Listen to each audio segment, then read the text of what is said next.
Hello students. आज class +1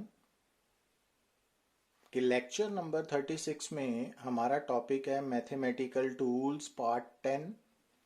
और इसमें आज हम डिस्कस करने जा रहे हैं इंटीग्रेशन के बारे में। तो एक्चुअली जब हम इससे पहले के टॉपिक की बात करते हैं जिसमें आपने डिफरेंशिएशन के बारे में समझा, तो इंटीग्रेशन एंड डिफरेंशिएशन ये दो मैथमेटिकल टूल्स हैं जो फिजिक्स में काफ़ी इम्पोर्टेंट रोल प्ले करते हैं। तो इंटीग्रेशन एक्चुअली आप इनवर्स ऑफ डिफरेंशिएशन भी बोल सकते हो। तो डिफरेंशिएशन का जैसे लिटरेरी मीनिंग है कि किसी बड़ी चीज को स्प्लिट अप करके स्मॉल पार्ट्स में डिवाइड करना, तो इंटीग्रेशन का मतलब है कि उन स्मॉल पार्ट्स को दोबारा जोड़कर बड़ी चीज बना देना ना। इंटीग्रेशन समेशन का ही एक अदर फॉर्म है। तो अदर फॉर्म ऑफ समेशन ही है एक तरह से। आप स्टार्टिंग के लिए आपको इसको ऐसे समझना पड़ेगा। अब जैसा कि आप इंटीग्रेशन की बात करते हो, तो ये वाला सिंबल जो आपको स्क्रीन पे नजर आ रहा है ये साइन ऑफ इंटीग्रेशन है, ठीक है। तो अब देखिए कि जैसा मान लीजिए कि आपके सामने a इंटू डी एक्स है और इसमें a जो टर्म है वो एक कांस्टेंट टर्म है dx, और इनके आगे लिखा हुआ है साइन ऑफ इंटीग्रेशन, है ना। तो यहां से आपको समझ होनी चाहिए कि हमने इस इक्वेशन को इंटीग्रेट करना है ना। अब जो यहां पे इंटीग्रैंड है वो x की टर्म में है ना, कि जैसे हम differentiation with respect to x with respect to t करते थे ना, उसी तरह इंटीग्रेशन में भी कि इंटीग्रेशन फॉर x करनी है कि y करनी है कि z करनी है, तो वो हमें ये साइन dx dy dz से पता चलेगा ना। तो ये x के लिए हो रही है ना। तो अब अगर इसको इंटीग्रेट करना है और आंसर लिखना है, तो आपने फर्स्ट स्टेप में क्या करना है कि a को जो कांस्टेंट है ना उसको बाहर निकाल लेना है। साइन ऑफ इंटीग्रेशन से निकाल लिया, तो इट मींस हमने यहां पे सिर्फ dx को इंटीग्रेट करना है।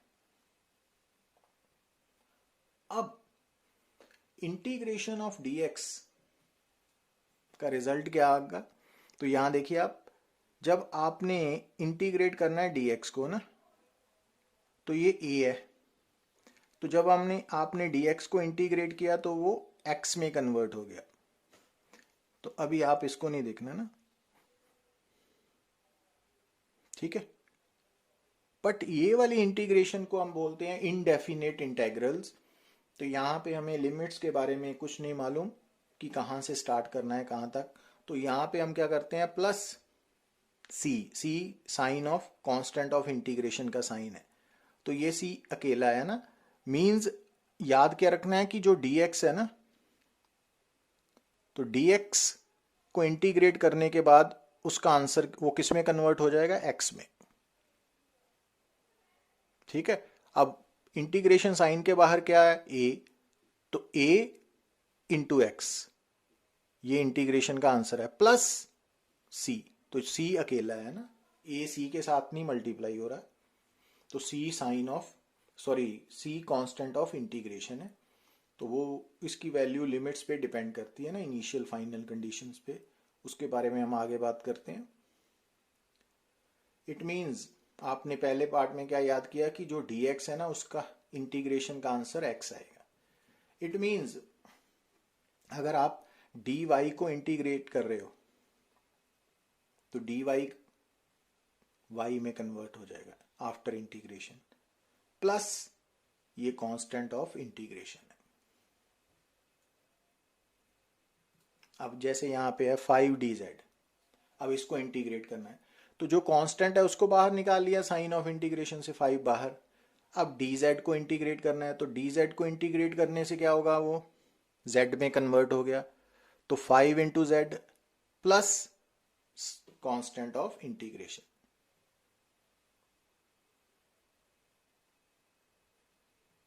अब जैसे ये 6t को इंटीग्रेट करना है तो 6 क्या है, कांस्टेंट है, इसको बाहर निकाल लिया।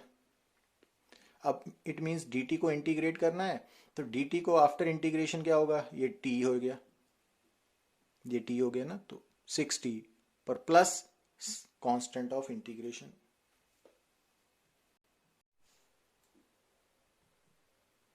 अब अगर मान लीजिए आपने इंटीग्रेट करनी है एक इक्वेशन जिसमें dx is multiplied with x raise to power n और साथ में कांस्टेंट मल्टीप्लाई हो रहा है जैसा कि यहां लिखा है, और इसमें n की वैल्यू -1 के इक्वल नहीं है, बाकी n की वैल्यू कोई भी हो सकती है। तो अब आप इसको इंटीग्रेट कैसे करोगे, है ना, इस इक्वेशन को।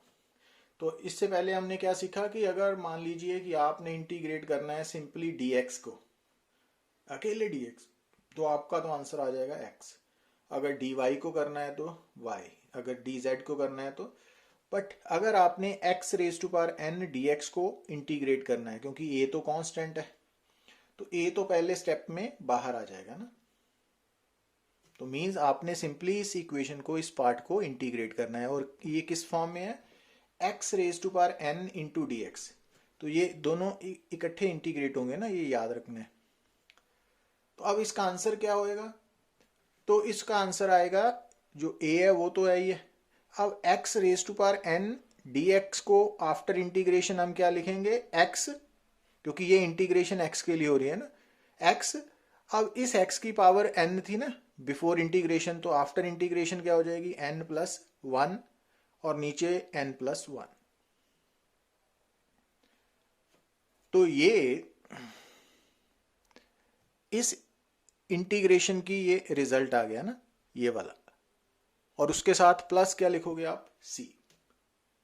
तो a सिंपली इसके साथ मल्टीप्लाई होगा, प्लस c अकेला है ना, कांस्टेंट ऑफ इंटीग्रेशन।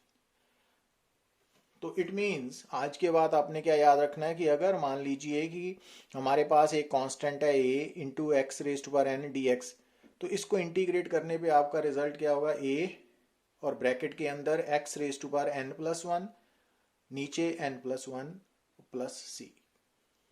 अब जैसे कि आप देखिए यहाँ, अब यहाँ पे एक्स स्क्वेयर dx को आपने इंटीग्रेट करना है, तो यहाँ पे a कांस्टेंट नहीं है ना, तो अब यहाँ पे सिंपली कौन सा फार्मूला लगेगा, x raise to power n dx वाला ना, a तो 1 है यहाँ पे,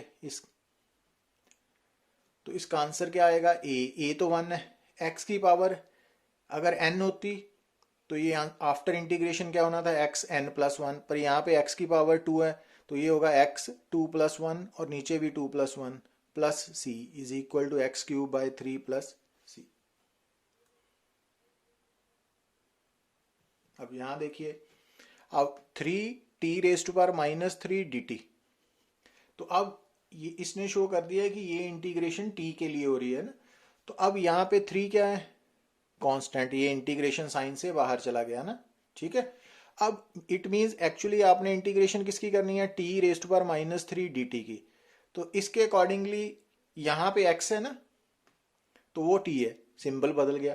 तो अब यहाँ पे क्या होगा, t की पावर -3 के साथ +1 ऐड होगा, और नीचे भी -3 के साथ +1 और प्लस c अकेला आएगा ना। अब इसको सॉल्व करने पे 3t रेज टू पावर -2 और नीचे भी -2, तो ये बन गया -3/2t। तो इसको स्टेप बाय स्टेप प्रैक्टिस करने की ज़रूरत है ना। अब ये ऐसे, ये देखिए, अब मान लीजिए आपके सामने ये इक्वेशन है, आपने इसको इंटीग्रेट करना है, तो अब यहाँ पे 6 तो कांस्टेंट बाहर चला गया, अब इसको इंटीग्रेट करना है, तो अब t की पावर हाफ है, तो वो क्या होगी, t रेज टू पावर ½ + 1, नीचे ½ + 1 प्लस c अकेला है, तो 6t raise to power 3/2 over 3/2 plus c, और इसको सॉल्व करने पर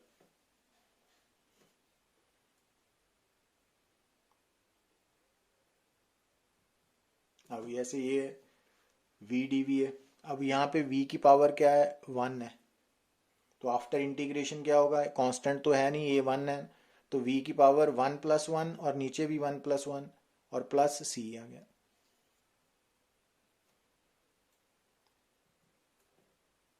अब जैसे यहाँ पे ये इक्वेशन है, अब अगर टी स्केयर को ऊपर लेके गया तो t-2 हो गया ना, -5 कांस्टेंट है, ये साइन ऑफ इंटीग्रेशन से बाहर आ गया।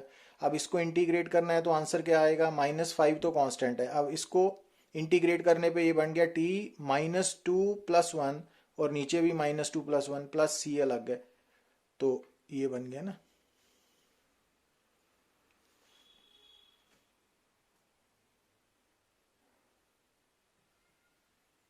अब यहां देख, अगर मान लीजिए आपने इंटीग्रेट करना है a/dx/x को, a कांस्टेंट है ना।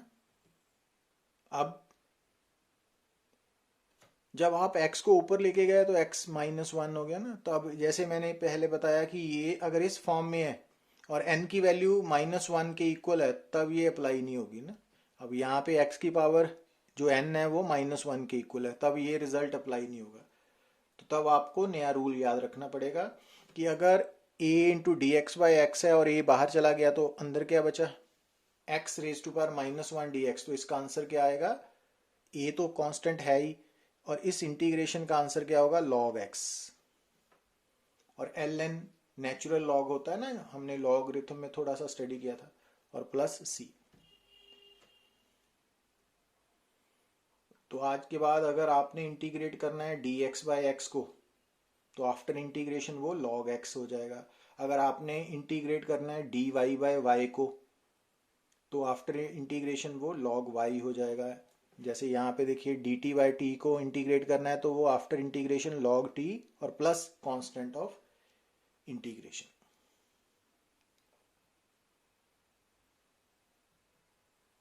अब यहाँ देखिए, अब जैसे आपने 5 dv/v है, तो अब 5 तो कांस्टेंट है, ये बाहर चला गया। अब dv/v को इंटीग्रेट करना है आपने,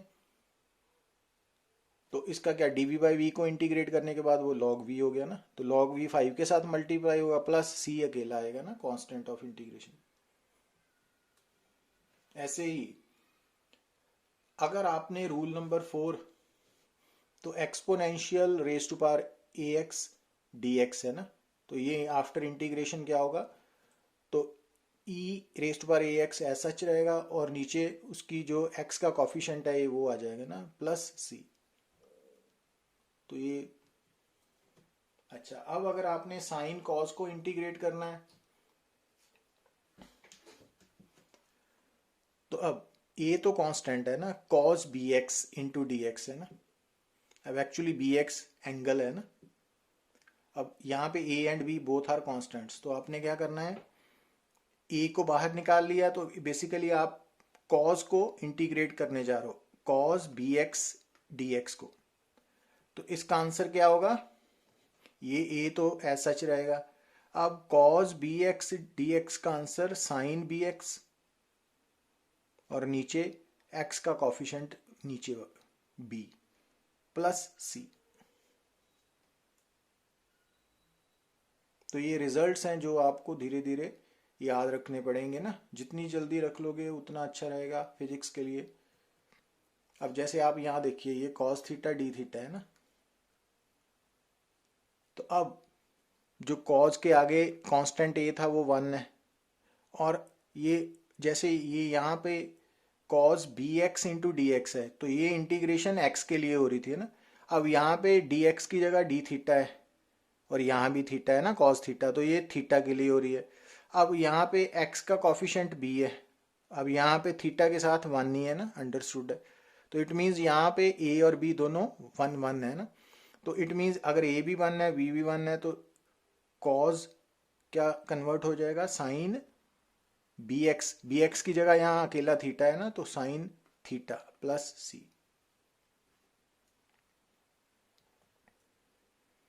यहाँ देखिए आप, अगर मान लीजिए 2 cos 2 थीटा d थीटा को इंटीग्रेट करना है, तो 2 तो a की जगह पे है ना यहाँ पे, ठीक है, और ये थीटा इंटीग्रेंड है यहाँ पे ना, और ये 2 जो है वो b की जगह पे है। तो ये रिजल्ट के अकॉर्डिंगली a की जगह पे 2 आ जाएगा, b की जगह पे भी 2 है, और साइन 2 थीटा प्लस c। अब 2 2 कैंसल आउट हो गया, तो ये आंसर आ गया। तो ये जनरल फार्मूला है ना, जो आपको आसान शुरू में मुश्किल लगेगा बट बाद में हर जगह पे काम आएगा ना। अब जैसे ये देखिए, ये साइन वाला है, A sine B X D x, तो फिर ए को बाहर निकाल लिया। अब sine B X D X को इंटीग्रेट करना है, तो इसका आंसर क्या होगा, A into minus cos B X over B. तो साइन बी एक्स की इंटीग्रेशन होगी माइनस कॉस बी एक्स, जबकि कॉस बी एक्स की इंटीग्रेशन क्या थी, plus sine B X over B. तो साइन बी एक्स की इंटीग्रेशन क्या है, minus cos B X over B plus C. तो ये वाली टर्म ए के साथ मल्टीप्लाई होगी ना। अब यहां देखिए आप, साइन थीटा डी थीटा, तो अब यहां पे ये x के लिए इंटीग्रेशन है, ये थीटा के लिए है ना। यहाँ पर a और यहाँ पे a 1 है ना, अंडरस्टूड है। यहाँ पे x का कॉफिशेंट b है, यहाँ पे थीटा का कॉफिशेंट 1 है, तो a और b दोनों 1 1 हो गए, माइनस कॉस थीटा है ना। अब यहाँ पे देखिए, अब इसके साथ स्टैंडर्ड के साथ इसको कंपेयर करो, a की वैल्यू 3 है और b की वैल्यू 2 है, तो -3/2 कॉस 2 थीटा प्लस सी।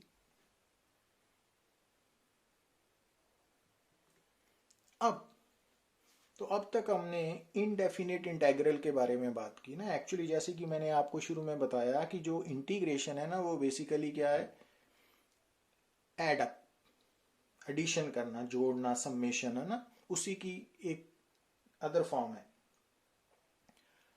तो अब जब सपोज करो आपको कोई बोलता है कि ऐड नेचुरल नंबर्स, तो जब आपको ये बोला जाता है कि ऐड नेचुरल नंबर्स, तो अब ये इनडेफिनेट एडिशन है ना, इसमें कहाँ से शुरू करना है कहाँ पे ख़त्म ये नहीं बोला गया। पर अगर आपको बोला जाए कि add natural numbers from 100 to 200, 100 से लेके 200 तक जितने भी नेचुरल नंबर्स हैं उनको ऐड करिए। तो अब यहाँ पे ये डेफिनेट एडिशन है ना, यहाँ पे जो 100 है वो, उसको हम बोलेंगे इनिशियल लिमिट और लोअर लिमिट, और जो 200 है इस न्यूमेरिकल में या क्वेश्चन में, वो फाइनल लिमिट है या अपर लिमिट है। तो इट मीन्स जो डेफिनेट इंटेग्रल है ना, उसमें जैसा कि मैंने दिखाया कि जब हम इंटीग्रेशन करते हैं ना, तो उसमें एक टर्म आती है इंटीग्रैंड, जिसके लिए इंटीग्रेशन हो रही है ना। तो उस इंटीग्रैंड की जो इनिशियल वैल्यू है या फाइनल वैल्यू है, जहाँ से शुरू करके जहाँ तक जाना है हमने ना, स्टार्टिंग पॉइंट और फाइनल पॉइंट्स अगर हमें नोन है, तो उनको हम लोअर लिमिट और अपर लिमिट बोलते हैं। तो वो जो लोअर और अपर लिमिट्स हैं वो इंटेग्रल साइन के नीचे ऊपर लिखे होते हैं, जैसा कि ये आपको नज़र आ रहा है ना। तो अगर इंटीग्रेशन साइन के नीचे ए लिखा है ऊपर बी, तो ए लोअर लिमिट है और बी अपर लिमिट है या फाइनल लिमिट है ना। तो ये जब हम अप्लाई करेंगे ना कंसेप्ट, तो समझ आएगा। अब जैसे यहाँ देखिए कि अगर हमारे सामने अकेला लिखा होता है इंटीग्रेशन ऑफ डी एक्स, तो ये लिमिट्स अगर एब्सेंट होती तो आपका आंसर क्या आना था, सिंपली एक्स प्लस सी। तो वो सी क्यों जोड़ते हैं, क्योंकि इनडेफिनेट इंटेग्रल है। बट जब हम ये इंटीग्रेशन करते हैं विद लिमिट्स, तो सी को यूज नहीं करना, सी जीरो लेके चलना है ना। तो जब हमने इसको इंटीग्रेट करना है, तो डी एक्स को इंटीग्रेट किया, उसका आंसर आ गया एक्स, फिर सी नहीं लिखना, पर उसके साथ हमने ये लोअर लिमिट और ये अपर लिमिट लिख लिया ना। अब यहां पे आप देखिए कि आपका जो इंटीग्रैंड है वो एक्स है, तो एक्स वेरिएबल है ना। तो इट मीन्स आपने क्या करना है कि जो रिजल्ट आया इंटीग्रेशन का, तो उसमें जो वेरिएबल है जिसके लिए मीन्स इंटीग्रेशन की गई है एक्स के लिए, तो उस एक्स को आपने, उस सिंबल को आपने पहले रिप्लेस करना है विद फाइनल लिमिट। जैसे इसको सॉल्व कैसे करना है कि आपने इस एक्स को पहले 5 के साथ रिप्लेस करना है, माइनस फिर इस एक्स को 1 के साथ रिप्लेस करना है लोअर लिमिट के साथ, तो आपका फाइनल आंसर 4 आ गया ना। अब दोबारा देखिए आप, जैसे अब यहाँ पे है वी डी वी, अब जो वी डी वी है ये x raise to power n d x की फॉर्म में है ना, तो इट मीन्स जो वी डी वी है इसको सॉल्व कैसे करोगे, तो वो जो हमने पीछे डिस्कस किया इंडेफिनेट इंटेग्रल में, तो यहाँ पे v की पावर 1 है ना, तो इसको इंटीग्रेट करने जा रहे हैं, तो इसका आंसर आ जाएगा v 1+1, नीचे 1+1। अब यहाँ पे आप बोला जब लिमिट्स दी हो ना तो आपने कांस्टेंट ऑफ इंटीग्रेशन 0 लेके चलना है, उसको कंसिडर नहीं करना, तो ये लिमिट्स लिख दिए ना। अब तो ब्रैकेट के अंदर क्या बन गया, v²/2। अब 2 कांस्टेंट है, इसको आप बाहर निकाल सकते हो, तो अंदर v² ही है ना। अब ये इंटीग्रेशन का इंटीग्रैंड v है ना, तो ये जिसको मैंने रेड कलर में सर्कल किया है ना ये वाला, तो वो टर्म वेरिएबल है ना यहाँ पे। अब इस टर्म को आपने पहले फाइनल लिमिट से रिप्लेस करना है माइनस इनिशियल से, पर उसकी पावर एज सच ही रखनी है ना। तो जब v को v के साथ रिप्लेस किया तो v² माइनस, अब v को u के साथ रिप्लेस किया तो u²।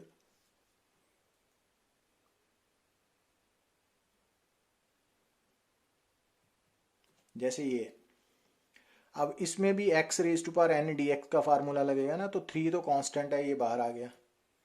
अब इसको सॉल्व कीजिए आप, तो x raise to power n ये वाला फार्मूला लगा के, तो सिंपली यहाँ पे x t की जगह t आ जाएगा ना, और n की जगह 2 है, तो ये बन गया ना, तो t³ ये बन गया ना। अब ये 3 और 3 कैंसल आउट हो सकते हैं ना, ये कर दिए। अब t³ को लिमिट सब्स्टिट्यूट करनी है, तो अब जिसको मैंने सर्कल किया t, क्योंकि ये इंटीग्रेशन t के लिए हो रही है, तो t को पहले 4 के साथ रिप्लेस करिए, पर उसकी पावर क्यूब रहेगी ना, माइनस अब t को लोअर लिमिट 2 के साथ रिप्लेस करें, तो इसको सॉल्व किया तो आंसर आ गया।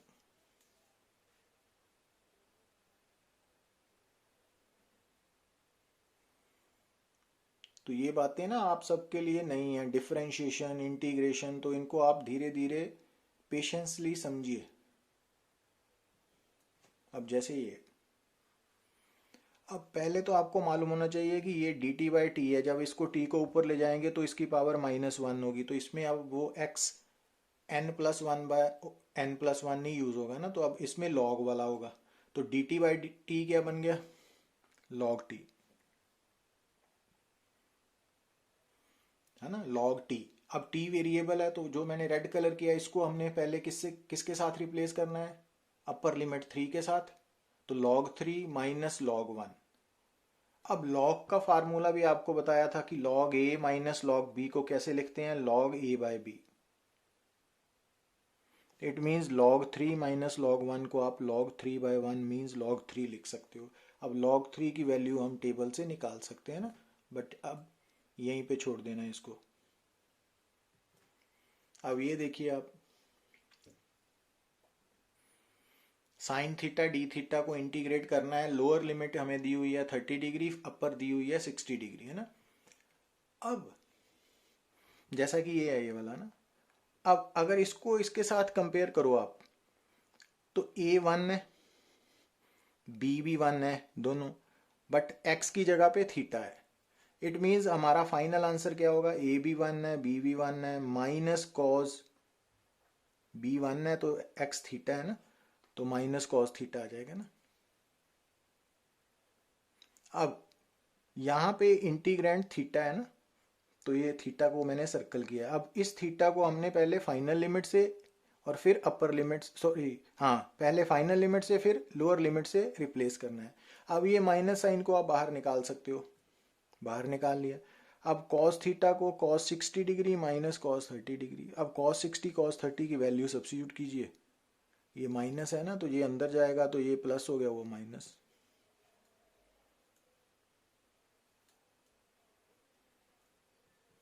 अब जैसे ये कि यहाँ भी हमने थीटा के साथ इंटीग्रेशन करनी है, बट यहाँ पे हमें थीटा की वैल्यू डिग्री की बजाय रेडियन में दी है, π/3 रेडियन, π/2 रेडियन।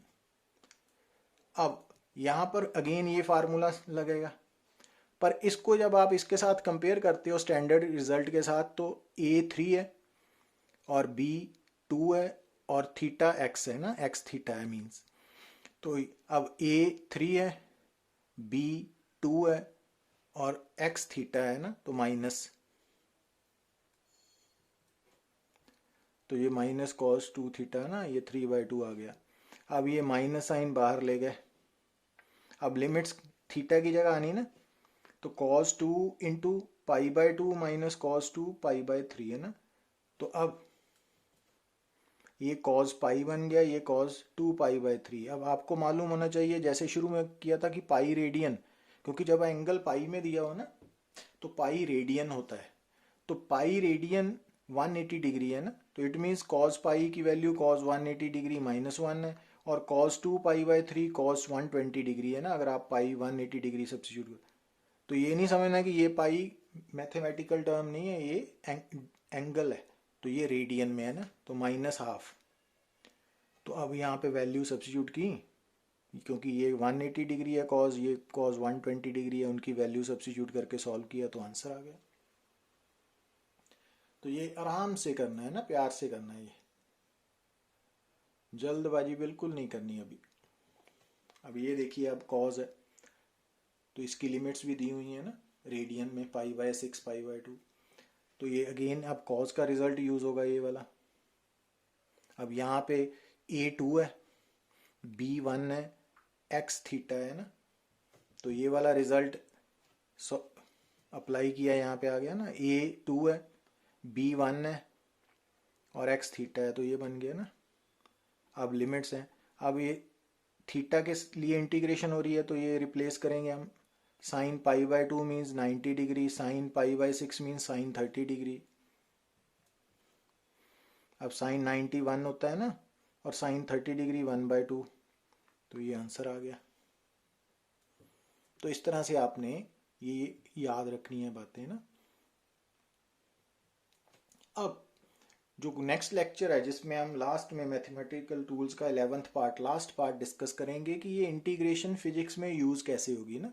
आज तो हमने इसके रिजल्ट्स डिस्कस किए हैं इनडेफिनेट डेफिनेट में, बट लास्ट में कि ये integration physics point of view से कैसे यूज़ होगी ना, तो उसके बारे में हम कल 11th पार्ट में डिस्कस करेंगे, और उससे बाद फिर जो सेकेंड यूनिट ऑफ फिजिक्स है वो स्टार्ट होगा ना।